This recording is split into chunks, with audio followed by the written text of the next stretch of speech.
Hola a todos, bienvenidos a este canal nuevamente, aquí a Glitch. Eh, Continuando con esta serie de Esta casa tiene trauma, una serie que me ha estado encantando, donde yo he aprendido mucho y espero que ustedes aprendan mucho también conmigo.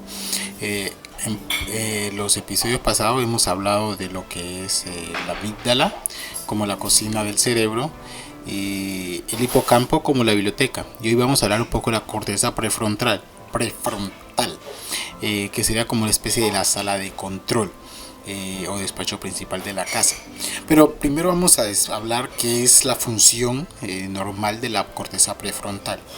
La corteza prefrontal, no pronuncio bien esa palabra, está ubicada en la parte frontal del cerebro y es una de las estructuras más evolucionadas o más avanzadas.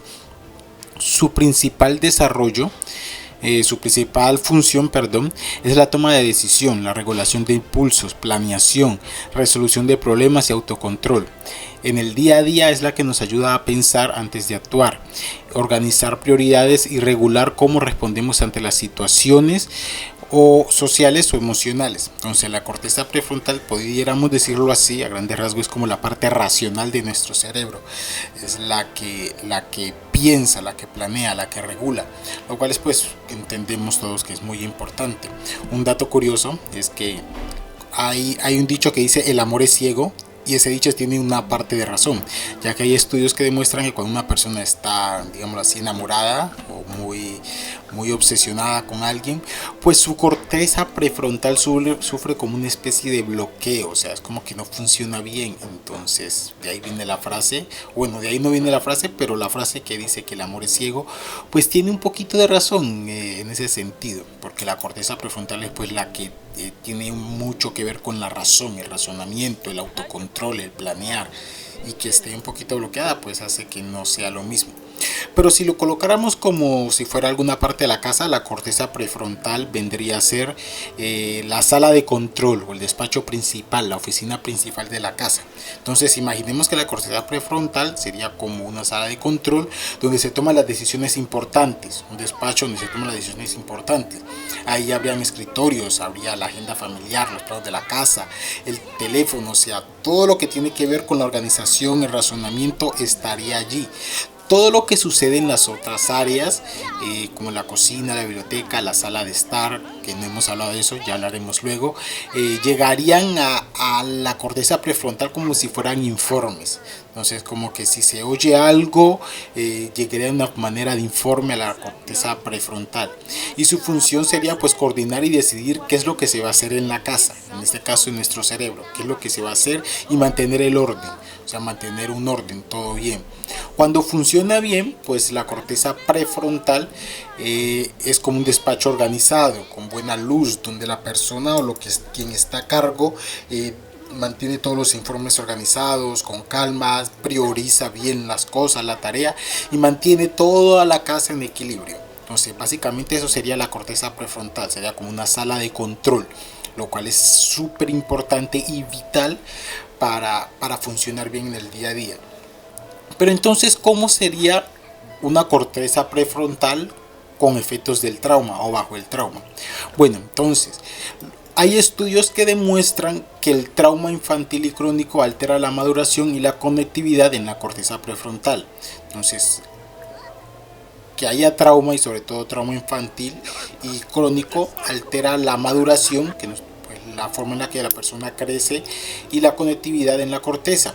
Esto se observa en una hipoactividad, o sea, está la hiperactividad y una hipoactividad. La hiperactividad sería mucha actividad, pero en este caso la corteza prefrontal tendría una hipoactividad.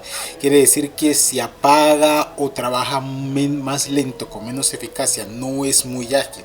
Alguien decía una vez, pensando, hablando del trastorno, y alguien decía que tal vez el TID, mencionaba que tal vez el TID sería un paso adelante en la cuestión de la maduración, porque es algo de adaptación, decía, y entonces eso quiere decir que la persona, a pesar del problema, es más ágil, más madura.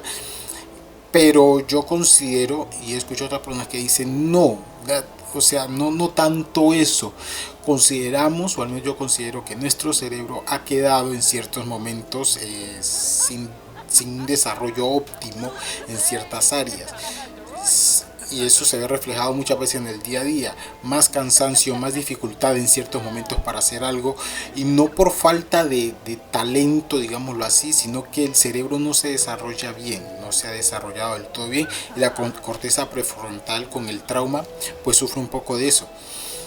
Esto dificulta la regulación emocional. El trauma dificulta la regulación emocional, el control de los impulsos y la capacidad de planear con claridad. O sea, sería lo principal. Si lo colocamos como si fuera una casa, cuando hay trauma, el despacho, la sala, la oficina, es como si se volviera oscuro, como si los escritorios estuvieran desordenados, los papeles estuvieran tirados por todo lado. Entonces, lo principal sería que los informes llegan a lo que es la cocina, la amígdala, la biblioteca, el hipocampo. En los videos anteriores hablamos de ello. Los informes que llegan de ello llegan, pero la persona del despacho está como abrumada, está como ausente, no piensa bien, entonces no sabe muy bien qué hacer con estos informes. También sería que en vez de tomar decisiones racionales, pudiera reaccionar de forma caótica, o simplemente deja que otras partes actúen solas. Es como que la persona que está en la sala de estar, perdón, en la oficina, en el despacho, es como que si esa persona estuviera tan abrumada que por momentos dejara que pase lo que pase. Entonces, como si dejara que la amígdala o la cocina pues cocine como sea, o la biblioteca pues organice como sea. Entonces, como que no hay un control, no tiene control de la situación. Un ejemplo puede ser, si en la cocina manda una señal de alarma, que sería como si mandara un impulso de miedo, el despacho no logra evaluar si eso es real o no es real, y pues al no saberlo, o deja que el pánico se apodere de la casa, o simplemente no reacciona ante algo que pudiera ser real. Y esto recuerda un caso que nos pasó, pues las personas que llevan tiempo saben que tenemos trastorno de identidad disociativo, y saben que hay un alter en nosotros que llamamos Luna. Se llama Luna. Sucedió una vez que iba con un grupo de amigos, y eso fue mucho tiempo antes de yo conocer que tenía TID, y en ese momento pues no supe qué pasó. Ahora sé más o menos qué pasó y puedo decir, esto seguramente sucedió.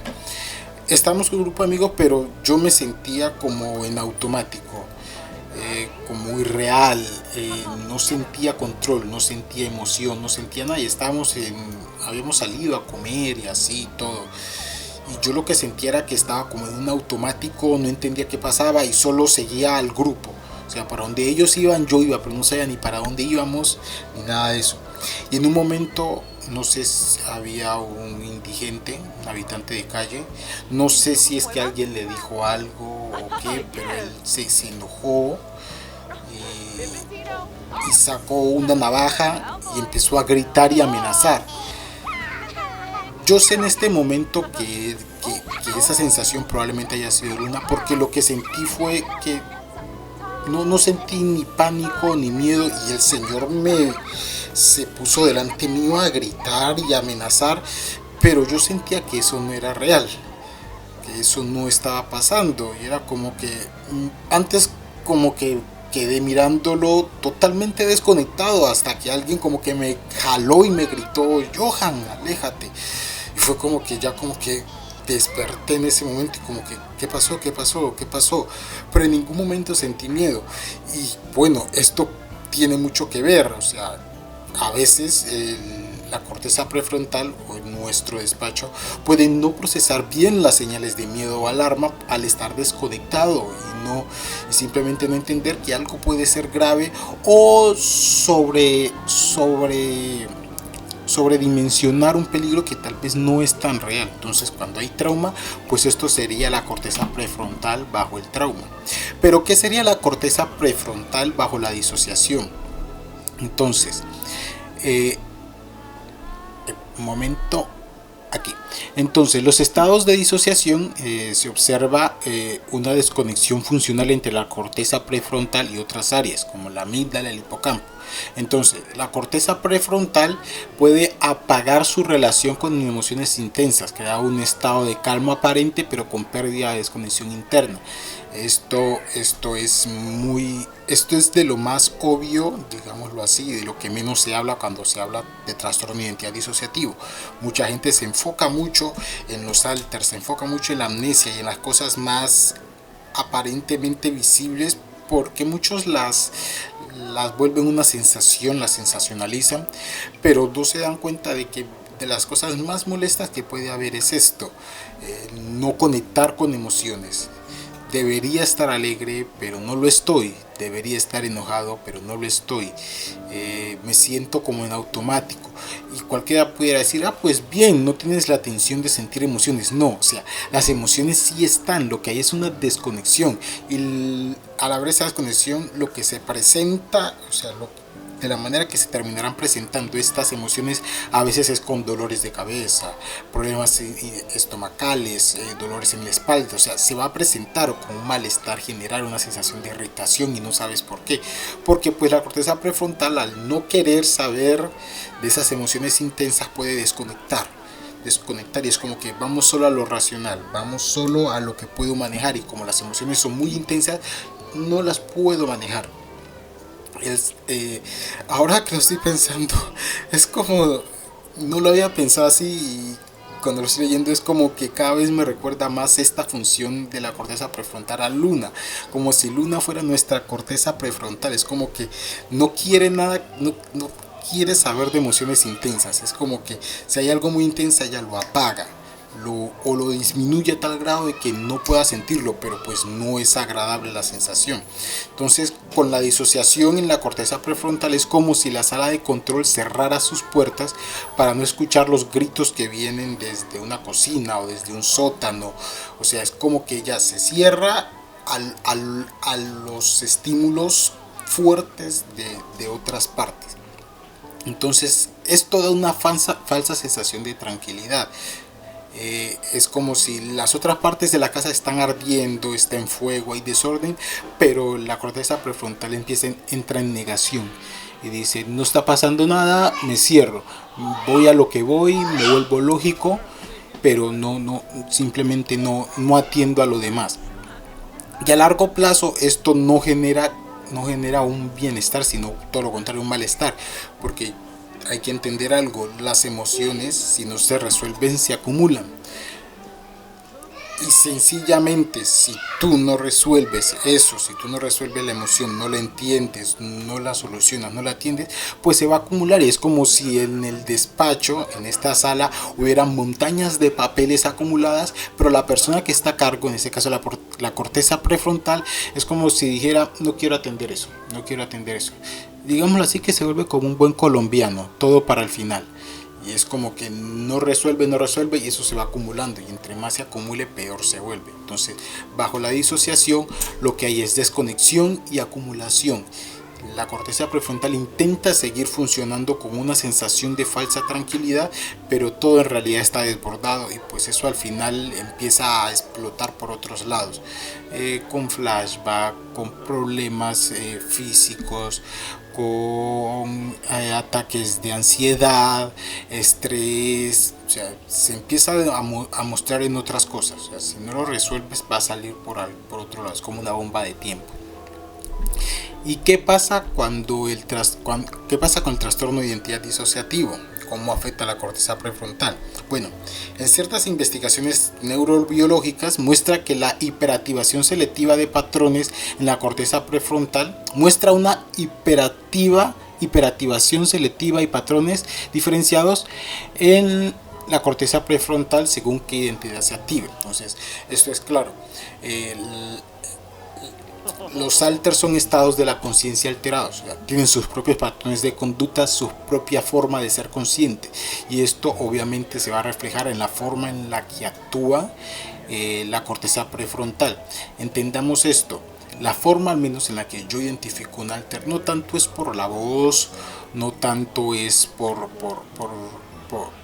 la sensación del cuerpo y eso, porque eso puede verse también reflejado en otros trastornos. Pueden haber diferentes patrones de pensamiento y no diferentes sensaciones, diferentes sentimientos, y no precisamente ser eso un alter. Para mí lo que define a un alter es el patrón de pensamiento, ese patrón de esa forma de pensar que lo diferencia del otro, esa estructura mental que tú sientes. Nos pasa, a veces estoy, por ejemplo, en la iglesia, están predicando, exponiendo un tema de la Biblia, y yo quiero escuchar, estoy intentando escuchar, hasta que de fondo empiezo a escuchar, ¿cómo es que era? Había una cabrita que estaba muy solita, había una cabrita que no quería pastor, y yo escucho eso, y siento una sensación muy infantil. Intento alejarla porque yo quiero concentrarme, pero no se va. Y empiezo a sentir que no es un pensamiento aislado, es como un patrón de pensamiento alrededor de esa cancioncita, algo infantil, un poquito caprichoso, y entonces me doy cuenta qué identidad está por su forma de pensar, por su estructura que está, porque entendamos que a la larga la identidad es una estructura, un patrón, una estructura. Somos eso, o sea, somos eso, es una estructura. Lo que yo soy es una estructura mental, un patrón de pensamiento muy compleja, porque suena simple cuando lo digo así, pero no es simple, no es, o sea, es muy compleja, al grado de que las IAs intentan emular ese patrón de pensamiento dándole aprendizaje a la IA, pero es algo que nunca se va a llegar al grado de lo que es la identidad humana, el patrón de pensamiento. Pero entonces, así como yo tengo uno, las otras partes tienen otro. Entonces, como las otras partes tienen otro, la corteza prefrontal actúa de manera diferente cuando hay un alter al frente o cuando un alter está cerca. Entonces, es como si cada alter usara la sala de control de una manera diferente. Entonces, algunos son más mecánicos en la forma de pensar, porque la corteza prefrontal, pudiéramos decirlo, resumirlo en una frase que es casi como la forma de pensar. Un poco así, o sea, es más, ya hemos visto que es más, pero es como que en la forma de pensar así mismo se usará la sala de control. Algunos son más mecánicos, otros son más emocionales, algunos atienden más a las emociones, otros sencillamente la rechazan. Entonces es como si la sala de control ya no tuviera una sola administrador. Entonces como que si por momentos la sala de control prioriza el acceso a las emociones, el acceso a las cosas, y por otro momento no las prioriza. Por otro momento se enfoca en lo mecánico, en lo que conozco, en lo que me toca, y cierra. Entonces como por momentos trabaja de la mano con la cocina o con el hipocampo, que sería la biblioteca, con la amígdala, que sería la cocina, y por momentos simplemente no trabaja con ellos, los siente abrumadores y no trabaja con ellos. Allí entra un poco lo que son los tipos de alter. Hay alter que son más protectores, y a veces los más protectores suelen, para poder cumplir su función, cerrarse un poco a las emociones porque los desbordan. Hay otros que son alter retenedores de trauma, están bastante abiertos a las emociones y se dejan invadir mucho por las emociones. Entonces como si algunos priorizaran que necesitamos recibir los informes de la cocina y le abriera las puertas totalmente a eso, y otros dijeran no necesitamos tanto eso, necesitamos concentrarnos en lo que tenemos aquí. Entonces esto hasta termina generando un desgaste. Por eso yo no estoy, o me genera cierta duda cuando escucho que hay personas que dicen que en el día pueden cambiar 4 o 5 veces de identidad, y hacer cambios 4 o 5 veces, y eso casi a diario. Y yo digo, pues hijo, me compadezco de ti, porque créame, cambiar una sola vez, en ocasiones a veces el cambio puede ser de manera natural y no generar agotamiento. Ha pasado, sucedió algo agradable, una identidad salió y no hubo resistencia, pero a veces un cambio puede durar 1 hora, 2 horas, mediodía, cambiando y como que va y viene y no sale y se atasca, y eso es agotador. A veces yo llego agotado a la noche, pero no por la actividad física, sino por la actividad mental. Entonces imagínate lo que sufre la corteza prefrontal teniendo esos cambios de administrador.